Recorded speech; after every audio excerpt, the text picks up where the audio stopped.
Assalamualaikum warahmatullahi wabarakatuh. Yang saya pegang ini adalah foto Bapak. Tadi saya ambil dari dinding kayu di sana. Sengaja saya ambil. Ini di samping sudah banyak debu ya, nanti mau saya bersihkan. Saya juga sedang kepengen mengenang beliau ya, bukan mengenang sosoknya secara fisik, tetapi beberapa nasihat-nasihat kehidupan yang menurut saya itu sangat penting, dan tidak semua bapak-bapak di dunia ini menyempatkan waktunya untuk menasehati anaknya secara langsung dengan nasihat-nasihat kehidupan yang bahkan sampai beliau tidak ada, saya sebagai anaknya masih terus terngiang-ngiang gitu dari kalimat-kalimat yang terucap dari lisan beliau. Nasihat yang pertama adalah agar kita tidak meninggalkan sholat 5 waktu dalam kondisi apapun kecuali yang memang diperbolehkan oleh syariat. Jadi Bapak selalu mengajarkan bahwa sholat 5 waktu itu betul-betul penting ya, betul-betul penting dalam kondisi apapun. Jika kita sedang senang sholat, jika kita sedang sedih juga sholat, jika kita sedang banyak uang ya sholat, sedang tidak punya uang juga harus sholat. Bahkan ketika kita istilahnya tergoda untuk bermaksiat pun gitu, jangan tinggalkan sholat gitu, karena mudah-mudahan dengan sholat kita, misalnya kita masih banyak bermaksiat, maka lama-kelamaan itu sholat kita akan mencegah perbuatan keji dan mungkar, dan akhirnya kita akan meninggalkan maksiat itu. Jadi dalam kondisi apapun tidak boleh meninggalkan sholat. Yang kedua, Bapak selalu mengajarkan kepada kita tentang kejujuran. Jadi jujur, hidup itu harus jujur, kata beliau. Jujur dalam perkataan sudah pasti, perbuatan juga harus jujur, sikap juga harus jujur. Jadi betul-betul pokoknya salah satu modal kehidupan kita itu adalah jujur menurut Bapak. Jadi dimanapun, kapanpun, dalam kondisi apapun harus selalu memegang kejujuran.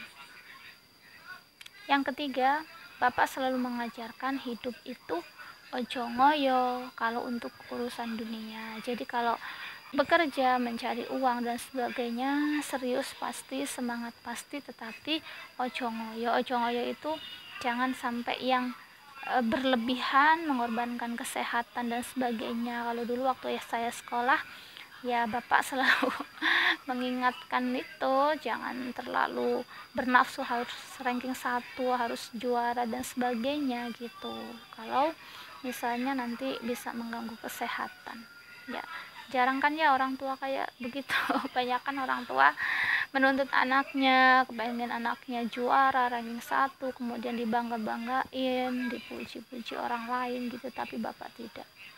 Beda dengan urusan akhirat ya, tadi contohnya ketika urusan sholat, Bapak yang sabar, Bapak yang tidak pernah marah. Bahkan saya kalau ingat-ingat ya, kapan Bapak marah ya gitu. Mungkin anak-anak yang lain juga merasakan bahwa Bapak itu hampir tidak pernah marah ya, kecuali itu tadi kalau udah urusan sholat. Kalau anaknya dulu waktu zaman SD mungkin ya, masih kadang-kadang sholatnya harus dipanggil-panggil, diteriakin, nah itu keluarlah dalam tanda kutip galaknya Bapak gitu ya, tegas ya, bukan keras, sebenarnya tegas. Dan nasihat yang terakhir yang ingat banget kata-katanya itu dalam bahasa Jawa itu, yen wani ojo wedi wedi, yen wedi ojo wani wani. Jadi kalau kita berani terhadap sesuatu ya jangan takut-takut gitu, tapi kalau kita takut ya jangan berani-berani, jangan coba-coba. Seolah-olah Bapak ingin mengajarkan kepada kami anak-anaknya bahwa hidup itu harus jauh-jauh dari sifat ragu ya. Jauhkanlah keraguanmu kepada hal yang tidak meragukanmu gitu. Jadi mungkin kurang lebih seperti itu yang ingin Bapak sampaikan. Jadi hidup ini harus selalu berbekal dengan keyakinan, tidak boleh ragu terhadap sesuatu ya.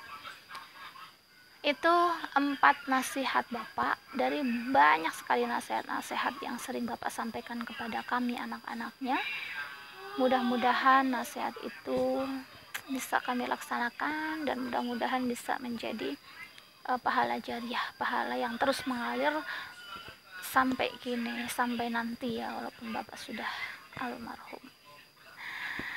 Bagi yang masih memiliki bapak, jangan sia-siakan untuk menyayangi beliau, berbakti kepada beliau, berbuat semaksimal mungkin untuk beliau. Bagi yang bapaknya sudah meninggal, kita doakan sama-sama ya.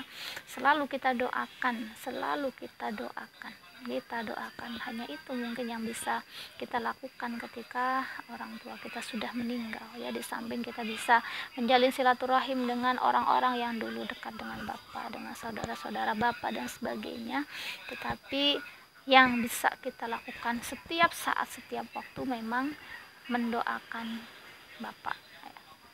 Terima kasih, itu video hari ini.